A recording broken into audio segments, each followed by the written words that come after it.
Hi friends, ரீசெண்டாக பார்த்தீங்கன்னா என்னோட அக்கா பார்த்தீங்கன்னா ஒரு பைக் ஒன்று வாங்கியிருந்தாங்க. என்ன பைக் பார்த்தீங்கன்னா ஹோண்டா தான் வாங்கியிருந்தாங்க. இதோட பார்த்தீங்கன்னா ஹோண்டா ஆக்டிவா 125. இதோட ப்ளஸ் என்னென்னா, இந்த பைக்கில் பார்த்தீங்கன்னா கீயே இல்லைங்க போடுறதுக்கு ஆப்ஷனு. என்னென்னு உங்களுக்கு சொல்லிடுறேன். வண்டி பார்க்க உண்மையாக செம்ம கிளாஸியாக இருந்தது, செம்ம சூப்பராக இருந்தது. 125cc இது எல்லாருமே தெரியும். சீட் கெப்பாசிட்டி எல்லாமே வந்து ரொம்ப சூப்பராக இருந்தது. ஸோ இப்போ தான் இந்த பைக் மாடல்லே பார்த்தீங்கன்னா ஆப்ஷனை யூஸ் பண்ணியிருக்காங்க. இதில் பார்த்தீங்கன்னா நம்ம பைக்குக்கு கீ போடாமல் ஒன்று சென்சார் யூஸ் பண்ணுற மாதிரி கொடுத்துருக்காங்க.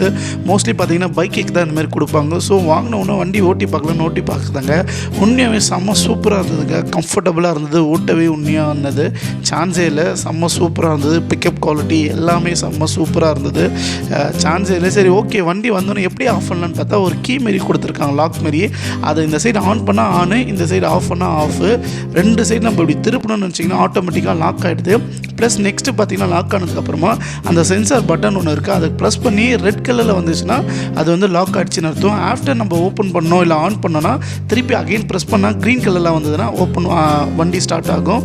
ஸோ பார்த்தீங்கன்னா கெப்பாசிட்டி எல்லாமே செம்ம சூப்பராக இருக்குது. பெட்ரோலுக்கு ஆட்டோமேட்டிக்காக வந்து ப்ரெஸ்ஸிங் தான் வச்சுருக்கேன்.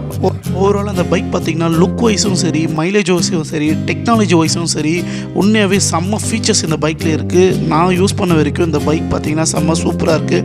ஸோ நீங்களும் வாங்கி ட்ரை பண்ணி பாருங்கள். லைக் பண்ணுங்கள், ஷேர் பண்ணுங்கள். Bye bye, tata.